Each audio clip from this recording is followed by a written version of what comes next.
Hello everyone. Welcome to another episode of our project analysis. Today we are quite ahead of time because we are going to be talking about a project that is not launched in the next coming month. In fact, it will take maybe in September.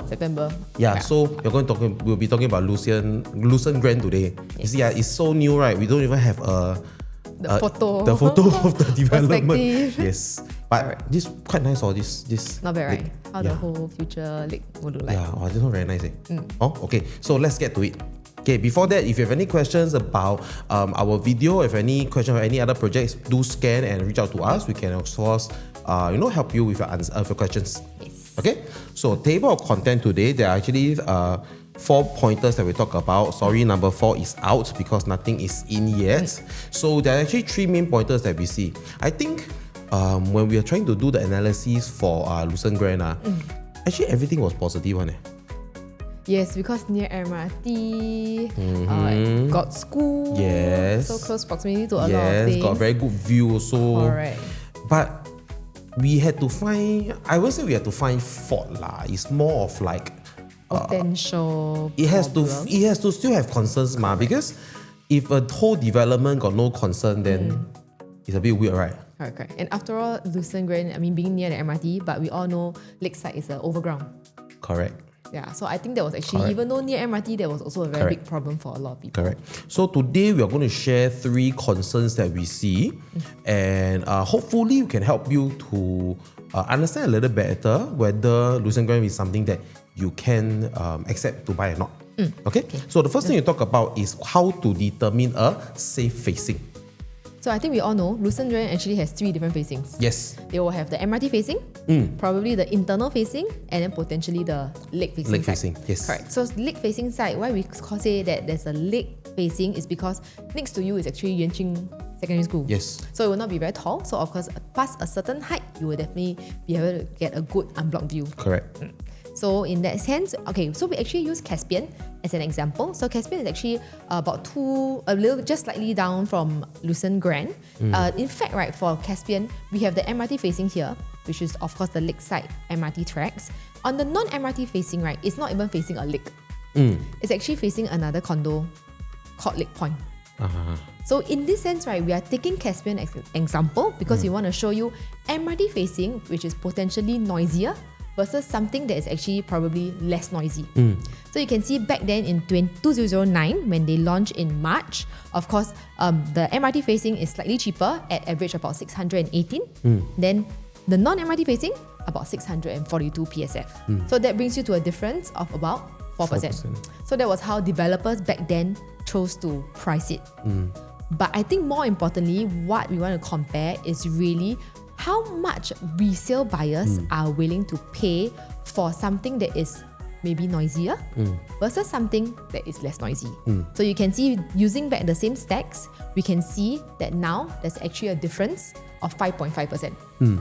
So to summarize, so it shows you that, right, in today's market, buyers who probably value something a little bit quieter, they see like they don't want to face the MRT tracks, they are willing to pay something that is about 5.5% more. How much developers price is something that we can only assess on developers date on launch date itself. Something you cannot control also. Correct. So what's more important is really your resale buyers. So from here you can really see 5.5% is how the value that probably buyers put. So basically what we are saying is that based on what we see in Caspian, MRT facing is above maybe 6 or 7% higher than the MRT facing. Which one should we buy? If it's higher, you buy the MRT facing. If it's lower? Non-MRT. Okay, very good. Yes. So this is something we need to be very, very careful about because end of the day, although we don't know what is the price difference of Lucerne Grand, I think this is an indicator to know whether which facing to be buying first because end of the day, what we want to understand is how much will your future buyer be willing to be paying? Because end of the day, it is actually a determining factor because it also depends on how much we buy also. So that's why this is important for us to do a indicator per se whether it is worthy or not. Okay? Yes, correct. So the next example we look at is actually lakefront. You realize Caspian, lakefront and Lucerne, they're all neighbor lah. They are actually in the same area. But this is a little bit more interesting because you will see that we are talking about one that is facing the lake. Okay, this is facing the lake versus the one that is actually the non-lake facing. The MRT side. The MRT side facing. So you can actually see this is a premium and a not so premium facing. There was already a difference of 6.8% during the launch day itself. And in today's resale price, obviously, the Stack 18 will definitely yield a better profit as well at 8.6%. So if you can see here, what we see in this table is that you can see in the aspect of things, the non-MRT facing actually makes a better profit as well at about 11.6% in terms of the differences. So why is this important for us? Because we want to also understand that how much is the acceptance of the buyers about this facing, especially if this is a lake facing. How much more will the buyers be willing to pay? So lake facing will definitely be a lot quieter. Plus, it will look very nice also, like what we saw at the first slide we see. So definitely you see the difference is a little bit more. So end day, I think we will only know, on launch day itself of Lucerne, when we really look into MRT versus facing, non-MRT, which is probably internal, versus the lake. Precisely. I think we will see quite a big difference in terms of facing as what CDL usually So definitely we will do a part 2 of this development as well when more details come out. Maybe also with the floor plan analysis of this also. Yes, okay, now it's just a very initial kind of analysis. So now we're going to see whether a bad facing actually will affect overall profits of a development. Because a lot of times you only focus on which unit type you should be buying. But what if there was a facing that is really not so superior? Whether that will, for example, maybe bring out the price overall, right? So today we're going to show you a contrasting kind of example. The first example is where it is a C facing versus a non-C. But this non-C is actually landed. So it's a not too bad facing. Actually, also, in a lot of developments, this landed facing is the premium facing. But in this case, of course, C is the utmost premium lah. So we can actually see 2025 April, okay, it was transacted at 2520 PSF. Okay, and a few months later, in July 2025, the non-C facing actually was transacted at 2439. So you can see actually the price gap is less than about $100 PSF. But of course, the non-C is slightly below the C facing lah. Then again, in September 2025, 2622 PSF for the C facing, which another few months later in January 2026. The non-C transacted at 2533 PSF. So why is this important that we know this is that you realize that when there is a super good facing in the development, it will create new ceiling. Yes. And as long as the ceiling is high enough, those that are not of so much superior facing, right, will actually be able to pack on the price as well. Yes. So eventually they will catch up at some point. Correct. So this is where we see in the 3-bedroom as well. So you can actually see non-C is 25, then we'll transact at 26 for the C facing. Again, you see 25, 26. Then you can see something here. Now 26 is non-C already. Where actually just maybe about less than 1 year ago, this was actually the C facing price. Yeah. So you can actually see when this C facing or premium facing starts to create a ceiling for you, right? Your non-C or the non-superior facing starts to be able to pack on closely with the price. Eventually, you will get to sell at the premium price also. Of course, the older price lah, but definitely in that sense, it already built probably a new record price for the non-C facing. Yes. And of course, C facing now is about 27. Yes. So you can actually see in this example, right, when there is a very, very, very good facing versus a okay facing, this is what happens. Yeah. Then now we're going to see another example. So with good facing and a not so bad facing, eventually I feel that's how the whole entire development would eventually Will bring up the price. Correct. Correct. Now we see the next example is the very noisy versus the not very noisy. Okay, so this is Penrose. Okay, so you can actually see these two are actually the expressway facing, So it's PIE. and Stack 28 is the non-expressway facing. So expressway facing definitely much more noisier than this one. This is actually a small road because that's where the entrance of the development is. Correct. Okay, so you can actually see the non-expressway at Stack 28 okay, profited about $383,000, where the expressway facings actually transacted very closely as well. So this is also important. You see, when the non-expressway actually start to build a new price for them, these expressway facing, okay, they are noisier, but it also start to pack closely to what you see also here. So in the aspect of things, this is important for us to know, because if let's say in the case of Lucerne Grand, I think the key concern that a lot of us will miss out is that the MRT that is very nearby, right? In fact, it's an open track. Yeah. That means to say there's a very high chance you might be welcomed or awakened by the MRT track every morning. Yes, definitely. So then again, we also need to test whether this makes sense or not. And So, from from this example of Penrose, I think it shows you that at the end of the day, non-expressway facing, they buy higher, they also sell higher. So for the expressway facing, which is the noisier side, they buy in cheaper, but they also sell cheaper. But end day, the profits that you can see, the margins might not be as big of a difference.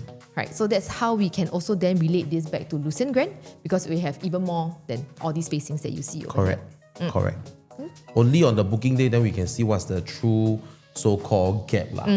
We're bringing you all these examples, right? Because Lucerne Grand has like lake facing, like we mentioned. Then that can be also an example of how seaside we brought it in, because then maybe the internal facings can also eventually match, because Correct. the lake facing will then bring it up also. So the MRT at the end of the day also somehow at some point they will also eventually catch up to the internal ones before catching up maybe with the lake facing ones. I think end of the day, it's still depending on what's the price gap that we see between the premium and non-premium facing. Correct. If it's something that is within what you can accept, okay, then go for the lake facing. Yeah. But if the gap is too wide, I'd rather you go for the MRT facing, because end of the day, if the gap is too wide and it takes time for the premium facing to catch up on prices, it might be a little bit difficult to exit, Yes. right?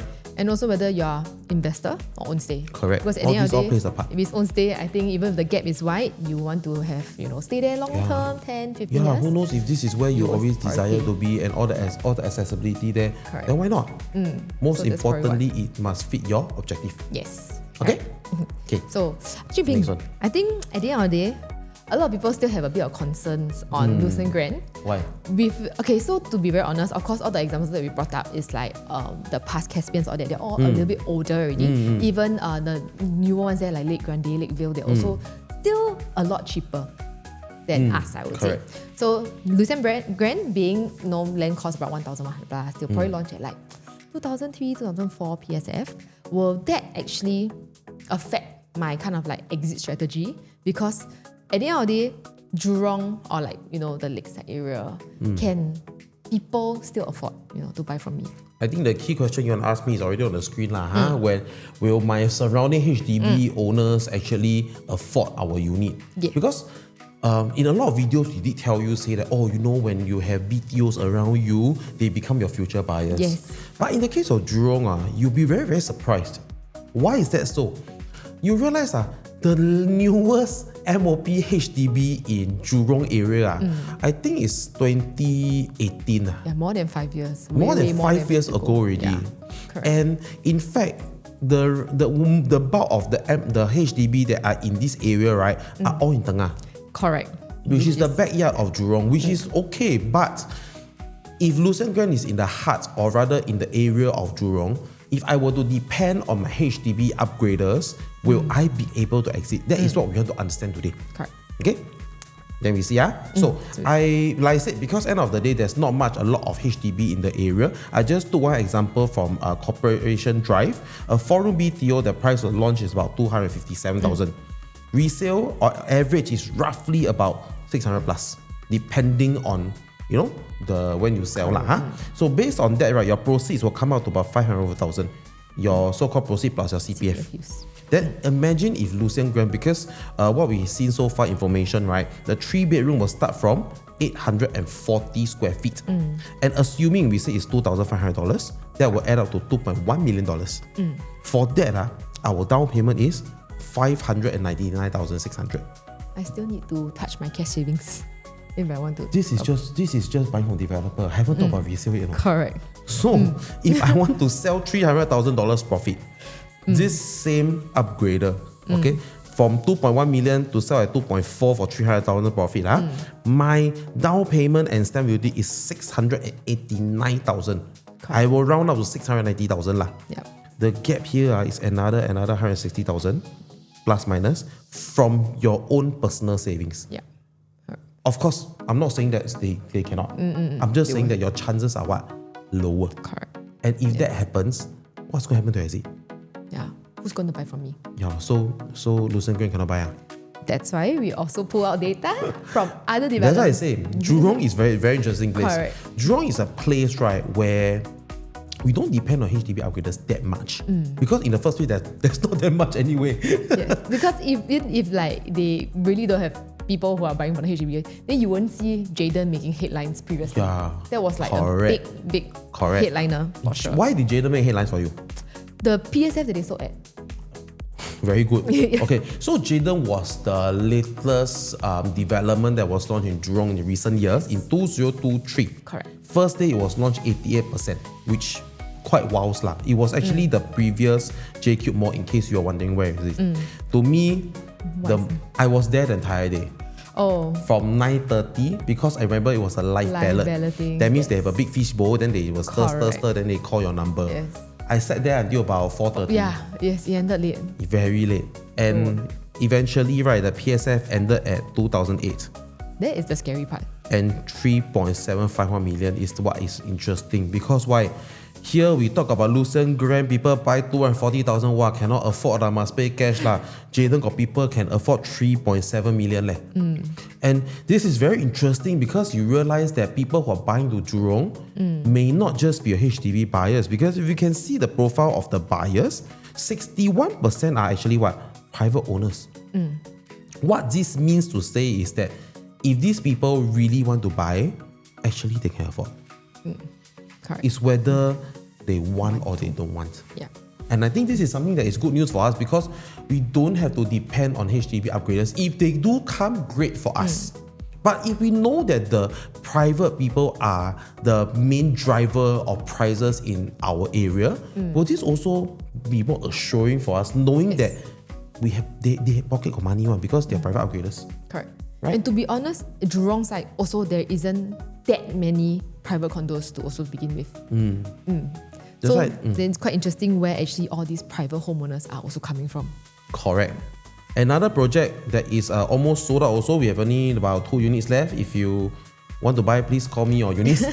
Okay, this is the Lake Garden. The previous example, Jayden, is actually right next to the MRT. So if people say near MRT, Jurong got people buy, got very good traction, I agree. But Lake Garden is about 1.5 kilometers 1.5 to MRT. and it's to Lakeside MRT. So if you walk, you can, but you confirm sweat. But you see today only left 2 units, 90% sold.